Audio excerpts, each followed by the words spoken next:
Motorola Edge 70 Pro Plus দেখে মনে হলো 1,00,000 টাকার ফোন, কিন্তু দাম শুনে মাথা ঘুরে যাবে। ভাই, পাওয়ারফুল চিপ, চমৎকার ডিসপ্লে, আবার ক্যামেরা সেটআপ দেখেও অবাক হবেন। হ্যাঁ ভাই, আমিও বিশ্বাস করতে পারিনি এমন ফোন হবে এটি। তবে এটা কি আসলে সব দিক দিয়ে পারফেক্ট? চলুন দেখি আসলে কেমন। তাছাড়া এই ভিডিওতে এটার প্রাইস, ক্যামেরা, পারফরমেন্স সবকিছু সম্পর্কে বিস্তারিত জানতে পারবেন। তো আর দেরি না করে আসুন শুরু করি আজকের ভিডিওটি। আর গাইস, আপনাদের কাছে একটা রিকোয়েস্ট, সাবস্ক্রাইব করে আমাদের পাশে থাকবেন। তো আর দেরি না করে চলুন শুরু করি আজকের ভিডিওটি। ভাই, এই ফোনটা যখন প্রথমবার হাতে নেবেন, it will give you truly premium feel. এটার ব্যাক ফিনিশটাই দেখুন না, এখানে স্যাটিন ফিনিশ দেওয়া হয়েছে। তাছাড়া ফোনটা কি পাতলার ভাই, এটার কালারটাও কিন্তু বেশ চমৎকার মনে হচ্ছে। এটার আসলে 3টা চমৎকার কালার অপশন রয়েছে, আর 3টা কালারই মনে হয় ভালো লাগবে। ডিসপ্লে সম্পর্কে জানাবো, তবে ডিসপ্লেটির যে প্রোটেকশন রয়েছে এইটার নাম গোরিলা গ্লাস 7i। এছাড়াও ফোনের সুরক্ষার জন্য মিলিটারি স্ট্যান্ডার্ড STD810 সার্টিফিকেশন রয়েছে।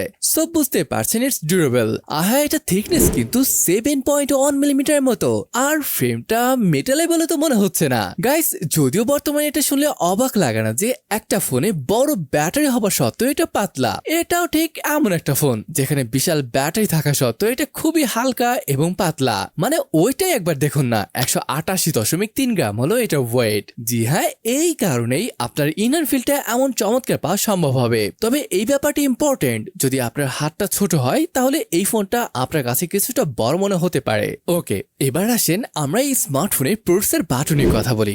নিচের দিকে দেখতে পাবেন এখানে রয়েছে SIM card tray, mic, USB type C port, আরেকটি স্পিকার গ্রিল।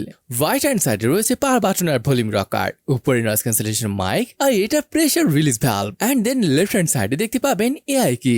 অলরাইট, বাইরে কি আছে তা তো সবই দেখলাম। এবার আসেন আমরা এটা ডিসপ্লে নিয়ে কথা বলি। সবার আগে বলতে হবে এই ডিসপ্লেটা one of the highest screen to body ratio phone বলে মনে হয়েছে আমার কাছে। মানে ভাই, জাস্ট ডিসপ্লে দিকে একবার তাকান, এটা চিন বেজেল গুলো দেখলে মনে হয় এগুলো নেই, এত পাতলা করা হয়েছে এগুলোকে। যদি পার্সেন্টেজ বলি, এটার average screen to body ratio 97.8 বা 96.7% হবে। মানে এতখানি পাতলা করেছে। ডিসপ্লেটিকে হাতে নিলে মনে হবে আপনি শুধু একটা ডিসপ্লে ধরে আছেন। যাই হোক, যদি ডিসপ্লেকে নিয়ে বলি, এখানে পাচ্ছে 6.8 ইঞ্চের 1.5K রেজলিউশন যুক্ত এক্সট্রিম অ্যামোলেড ডিসপ্লে। এখানে রিফ্রেশ রেট থাকবে up to 144 hertz.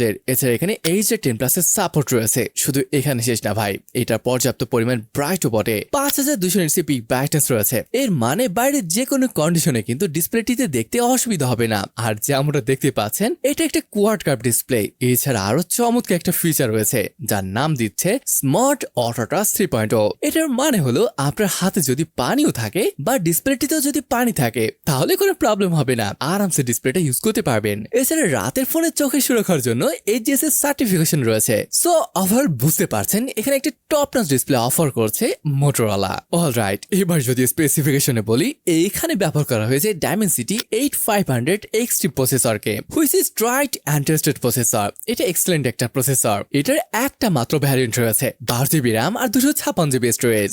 LPDDR5X RAM সাথে পাচ্ছেন UFS 4.1 স্টোরেজ। যদি আবার এটার পারফরমেন্স নিয়ে কথা বলি, মানে বেঞ্চমার্ক স্কোর কথা বলি, এটার স্কোর প্রায় 2.1 মিলিয়নের মতো আসছিল। থামালো বেশ কন্ট্রোলই থাকে। অন 20fps আপনি BGMI খেলতে পারবেন, COD মোবাইলে অন 20fps খেলা যাবে। আবার হেভি গেম লাইক জেনশন ইম্প্যাক্টের কথা বলে এটা মোটামুটি ভালো খেলতে পারবেন।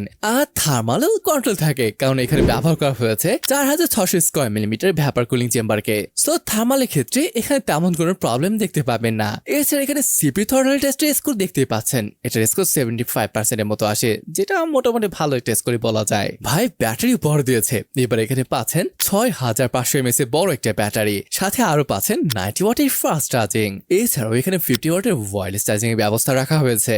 ওকে, চলুন এবার আমরা ভয়েস নিয়ে কথা বলি। এখানে হ্যালো UI রয়েছে বেসড অন Android 16, 3 বছরের মেজর অ্যান্ড্রয়েড আপডেট এবং 5 বছরের সিকিউরিটি আপডেট রয়েছে। কিছু থার্ড পার্টি অ্যাপ আছে যেগুলো এখানে দেখতে পাচ্ছেন, যেটা আপনার দরকার নেই সেটা চাইলে রিমুভও করতে পারবেন। গাইস, মাল্টিমিডিয়া বললে সত্যি আমার খুব ভালো লাগলো। দেখুন, ডিসপ্লেটি তো এমনিতেই দুর্দান্ত। এটা একদম বেজেলেস, বড় ব্রাইট ডিসপ্লে, কালার টালার ছিল ভালো লাগার মতো। ইভেন অডিও ব্যালেন্স লেভেলের। এখানে স্টোরেজ স্পিকার সেট আপ রয়েছে। হ্যাঁ, পাতলা ফোন হওয়া সত্ত্বেও তারা স্পিকারের কোয়ালিটি ব্যালেন্স রাখতে পেরেছে।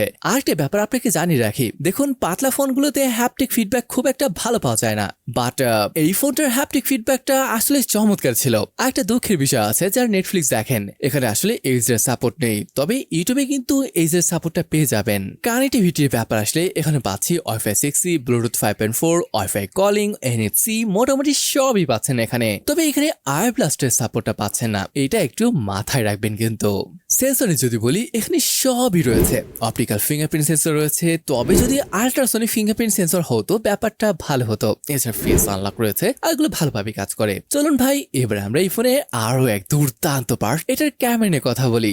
দেখেন, বর্তমান প্রাইস 60-70 হাজার টাকা হলেও দেখবেন হয় আল্ট্রা ওয়াইড রিমুভ করেছে, আর না হয় টেলিফটো।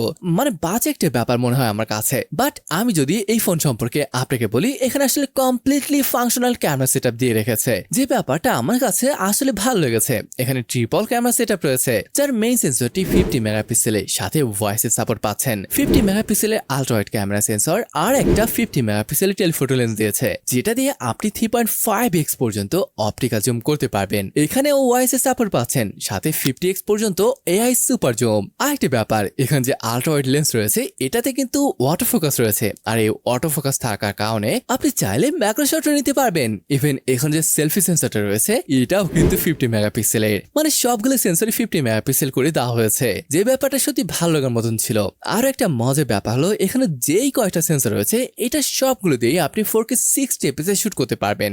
এমনকি এটা শুনলে অবাক হবেন, এখানে ম্যাক্রো শটও 4K 60 এফপিএস শুট করা যাবে, যেটা আমার কাছে রেয়ার বলে মনে হয়েছে।